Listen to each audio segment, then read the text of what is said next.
जय श्री राधे भक्तों, जय माता दी। स्वागत है आप सभी का हमारे चैनल कुमारी उषा ऑफिशियल में।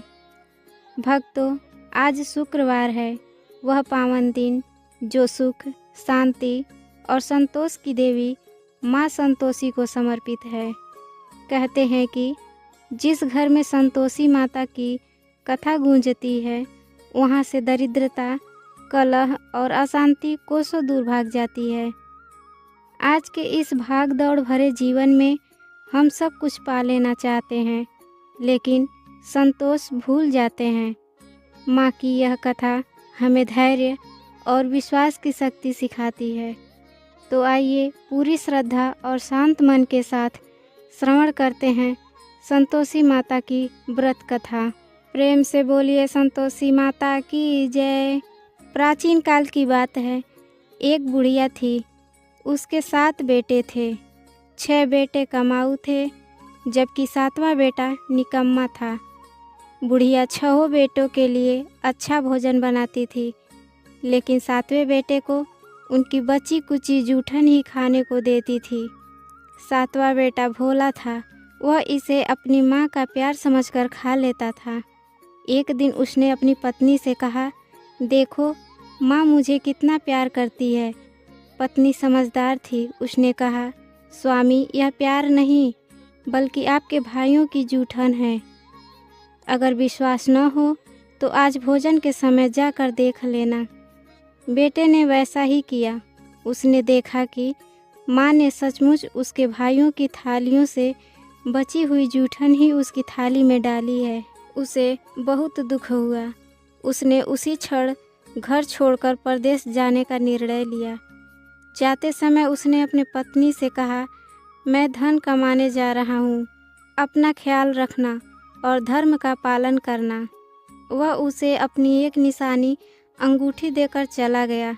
चलते चलते वह एक बड़े शहर पहुँचा। वहाँ एक बड़े व्यापारी के यहाँ उसने काम मांगा। अपनी मेहनत और ईमानदारी से वह कुछ ही समय में उस सेठ का विश्वास पात्र बन गया और देखते ही देखते वह भी एक बड़ा धनवान व्यक्ति बन गया। लेकिन काम की व्यस्तता में वह अपनी पत्नी और घर को भूल गया। इधर घर पर उसकी पत्नी के बुरे दिन शुरू हो गए। उसके जेठ जेठानी उसे बहुत सताते थे। उसे जंगल से लकड़ियाँ लाने को कहा जाता और बदले में उसे भूसा मिला आटा और फूटा हुआ घड़ा दिया जाता था। वह दुखी होकर दिन काट रही थी। एक दिन जब वह जंगल में लकड़ियाँ काट रही थी तो उसने कुछ महिलाओं को व्रत करते देखा। उसने पूछा, यह आप कौन सा व्रत कर रही हैं? महिलाओं ने बताया, यह संतोषी माता का व्रत है। इसे करने से दरिद्रता दूर होती है, मन की इच्छा पूरी होती है और खोए हुए लोग वापस आ जाते हैं। महिला ने विधि पूछी। महिलाओं ने बताया, 1.25 आने या यथाशक्ति का गुड़ और चना लेना, शुक्रवार के दिन व्रत रखना, कथा सुनना और खट्टी चीज़ों का भूलकर भी सेवन न करना और न ही किसी को खाने देना। 16 शुक्रवार व्रत करने के बाद उद्यापन करना। उस स्त्री ने श्रद्धापूर्वक व्रत शुरू किया। पहले ही शुक्रवार को उसे अपने पति का पत्र मिला। अगले कुछ शुक्रवारों में उसे पता चला कि उसका पति बहुत धन कमा रहा है। अंत में माता की कृपा से उसका पति भारी धन दौलत लेकर घर लौट आया। पति के आने पर जेठानी ने उसे भड़काने की कोशिश की, लेकिन पति ने अपनी पत्नी के प्रति वफादारी दिखाई और उसके लिए एक अलग महल जैसा घर बनवाया। पत्नी ने सोचा कि यह सब संतोषी माता की कृपा है, इसलिए उसने भव्य उद्यापन करने का निश्चय किया। उद्यापन के दिन उसने अपने जेठ के बच्चों को भोजन पर बुलाया। उसकी जेठानियों ने बच्चों को सिखा दिया कि भोजन के बाद खटाई जरूर मांगना। बच्चों ने खाना खाने के बाद जिद की, हमें खटाई चाहिए। स्त्री ने मना किया तो बच्चों ने चुपके से इमली खा ली। इससे माता संतोषी क्रोधित हो गई। राजा के सिपाही उसके पति को पकड़ कर ले गए। घर में फिर से दरिद्रता के लक्षण दिखने लगे। वह स्त्री रोती हुई फिर से माता के मंदिर गई और अपनी गलती की क्षमा मांगी। माता ने दर्शन दिए और कहा, तुम्हारे उद्यापन में खटाई का प्रयोग हुआ है, इसलिए यह सब हुआ है। अब फिर से श्रद्धापूर्वक व्रत करो। स्त्री ने फिर से विधि विधान से 16 शुक्रवार का व्रत किया और उद्यापन किया। इस बार उसने सावधानी रखी और किसी को भी खटाई नहीं दी। माता प्रसन्न हुई।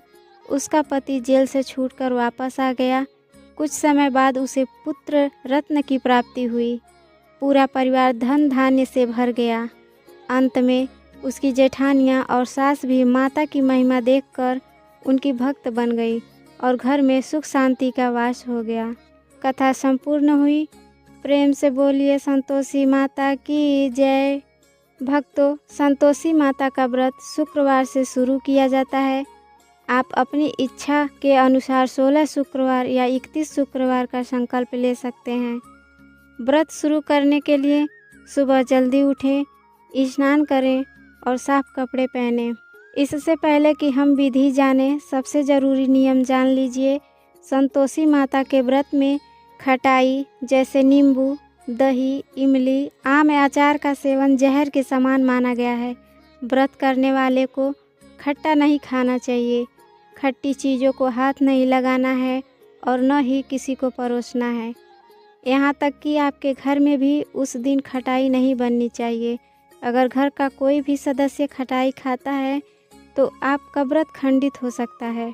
पूजा के लिए आपको चाहिए संतोषी माता की एक फ़ोटो, 1 लोटा जल, 1.25 पैसे का गुड़ और भुने हुए चने।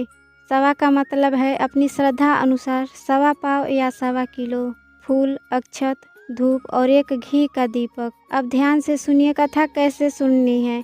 सबसे पहले माता की फ़ोटो के सामने दीप जलाएं, कलश को जल से भर कर रखें और उसके ऊपर गुड़ चने का कटोरा रखें। अब अपने दाएं हाथ में थोड़ा सा गुड़ और चना लें। कथा शुरू करने से पहले भगवान गणेश का स्मरण करें। ओम श्री गणेशाय नमः। इसके बाद हाथ जोड़कर माता से कहें, हे संतोषी माता, मैं आज से आपका व्रत शुरू कर रही हूँ या कर रहा हूँ। मेरी मनोकामना पूरी करें और मेरी पूजा स्वीकार करें। इसके बाद कथा सुने या पढ़ें। कथा पूरी होने के बाद अपने हाथ का गुड़ और चना कलश वाले कटोरे में डाल दें। इसके बाद माता की आरती करें। आरती के बाद कलश के जल को पूरे घर में छिड़कें और बाकी जल तुलसी के पौधे में डाल दें। कटोरे का गुड़ चना घर के सभी सदस्यों को प्रसाद के रूप में बांटें। जब आपके संकल्प के शुक्रवार पूरे हो जाएं, तब उद्यापन करें। उद्यापन के दिन 8 बालकों को भोजन कराएं। भोजन में खीर और पूरी दें। उन बच्चों को भी खटाई या अचार बिल्कुल न दें और न ही दक्षिणा में पैसे दें, क्योंकि बच्चे पैसे से इमली या टॉफ़ी खरीद सकते हैं। बच्चों को फल या कोई उपहार देकर विदा करें। तो भक्तों, अगर आप इन नियमों का पालन पूरी श्रद्धा से करेंगे तो संतोषी माता आपकी झोली खुशियों से भर देंगी। आशा है आपको यह जानकारी अच्छी लगी होगी। अगर आपका कोई सवाल है तो कमेंट में ज़रूर पूछें। वीडियो को लाइक करें और कमेंट में जय संतोषी माता ज़रूर लिखें। मिलते हैं अगले वीडियो में, तब तक के लिए धन्यवाद।